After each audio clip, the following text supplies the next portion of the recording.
کسی صحابی نے اپنے بچے کی شادی پر اپنے گھر میں لائٹنگ نہیں کرائی، لیکن آپ کو دنیا کا کوئی عالم یہ فتویٰ نہیں دے سکتا کہ لائٹنگ کرانا حرام ہے۔ آپ شادی کے موقع پہ ساری گلی سجا لو، آپ ساری چھتوں پہ لائٹنگ کرا لو، کوئی آدمی یہ آپ کو فتویٰ نہیں دے سکتا کہ شادی کے موقع پر لائٹنگ کرانا جائز نہیں۔ کبھی سنا ہے آپ نے کسی سے؟ بولیے، یہ جائز ہے، جائز پیسے ہیں تو ٹھیک۔ بلکہ میں اس سے آگے بڑھتا ہوں، اس سے تھوڑا اور آگے جاتا ہوں۔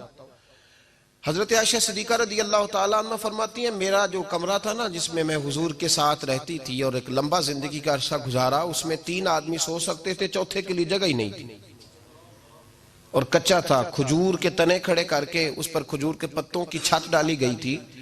میں جب ہاتھ اٹھاتی تھی تو میرا ہاتھ اپنی چھت کو چھو جاتا تھا۔ یہ ہے سنت نبی پاک کی، یہ حضور کا طریقہ ہے۔ بتائیے پکے گھر میں، لینٹر والے گھر میں رہنا جائز کہ ناجائز؟ کیوں جی؟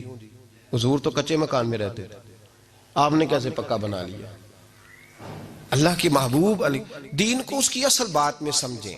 آپ ایسا نہ کریں جس میں انتشار اور امت تقسیم ہو، اس کا اصل مزاج دیکھیں۔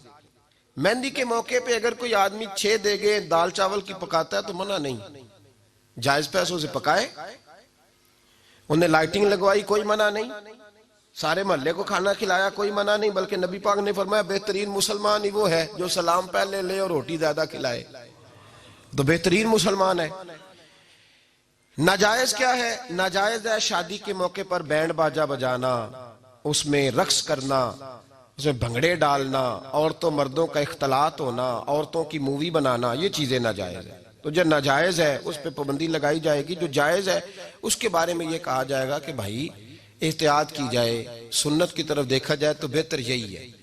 لیکن اگر کوئی کسی آدمی کے پاس جائز پیسے ہوں، وہ 100 کنال کے گھر میں رہے، اگرچہ سنت یہ نہیں، پر یہ تو کوئی فتویٰ نہیں نہ دے سکتا کہ حرام ہے تیرا 100 کنال کے گھر میں رہنا، کہ ہے فتویٰ کہیں آپ نے سنا؟ تو ہمارے ہاں تکلیف کا معاملہ یہ ہے۔ دیکھیں میرے بھائی، کسی بھی صحابی نے، بڑے درد کے ساتھ بات کر رہا ہوں اور یہ میرا درد ہے، میں درد سے اپنے دل کو، اپنے ایمان کو حاضر ناظر کہہ کے بات کر رہا ہوں۔ امت بٹ جاتی ہے ہر موقع پہ یار، ہر جگہ ہی تقسیم ہو رہی ہے امت مسلمہ۔ ہر روز کچھ نہ کچھ فتوے ایسے مل جاتے ہیں جس میں دراڑیں پڑتی ہیں۔ کسی صحابی نے کسی مسجد کے اندر اشتہار چھپوا کے اعلان کرا کے درس قرآن کرایا ہے کبھی؟ سیرت النبی کا جلسہ، ختم بخاری، مدرسے کا دستار فضیلت کا جلسہ، آپ نے اشتہار پڑھے ہیں نا یہ سارے مکاتب فکر کے، ہوتے ہیں کہ نہیں ہوتے؟ کسی صحابی نے اس طرح، وہ تو روز درس قرآن دیتے تھے، لیکن اس طرح اشتہار چھپوا کے، پوسٹر لگا کے، اور مصر سے کسی صحابی کو اسپیشل بلوا کے یا یمن سے بلوا کے مسجد کے اندر کبھی درس قرآن کے اجتماعات کرائے، سیرت النبی کے جلسے، ختم بخاری کے؟ او بھائی یہ ساری چیزیں حضور کے صحابہ کی سنت سے مروجہ انداز میں ثابت نہیں۔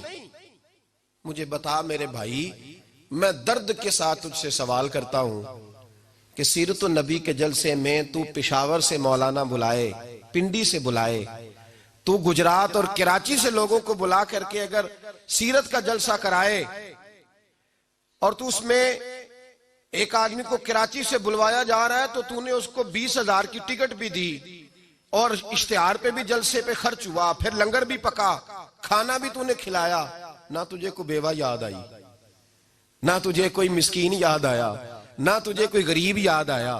حالانکہ کہنا چاہیے تھا نا یہ جو ₹1,00,000 لگ رہا ہے کسی بیوہ کی خدمت کر دینی چاہیے، یتیم کو دے دینا چاہیے۔ درد کے ساتھ بات کر، سوال میرا یہ ہے کہ وہی کام جو سیرت کے جلسے میں ہوتے ہیں، پہلے تلاوت ہوتی ہے، پھر نعت ہوتی ہے، پھر کسی عالم کا بیان ہوتا ہے، وہی کام صرف نام بدل کے کیا جائے، عید میلاد النبی نام رکھا جائے صلی اللہ علیہ وسلم۔ یہ میں آپ کے ذہنوں پہ دستک دے رہا ہوں، تقریر نہیں کر رہا، صرف دستک دے رہا ہوں۔ او بھائی دیکھو، ایک آدمی وہی کام نام بدل کے کرے تو جائز ہے، اور اگر اس میں نبی پاک کے میلاد کا نام رکھ لیا جائے یا نعت کا نام رکھ لیا جائے تو پھر مجھے اجازت دے میں تجھ سے سوال کروں کہ صرف تجھے حضور کی تعریف پوری لگتی ہے؟ پھر مجھے اجازت دے کہ میں تجھ سے پوچھوں کہ صرف تجھے نعت اچھی نہیں لگتی؟ پھر مجھے اجازت دے کہ میں تجھ سے پوچھوں کہ تجھے صرف رسول اللہ کے قصیدے اچھے نہیں لگتے؟ دے مجھے اجازت کہ میں تجھ سے سوال کروں کہ جہاں ذکر رسول کی بات آئے وہاں تو پریشان کیوں ہوتا ہے؟ تجھے پتہ ہی نہیں یہ تو وہ ذکر ہے کہ رب فرماتا ہے تم بیان کرو نہ کرو وَرَفَعْنَا لَكَ ذِكْرَكَ، محبوب میں نے خود تیرے چرچے ساری دنیا میں بلند فرما دیے.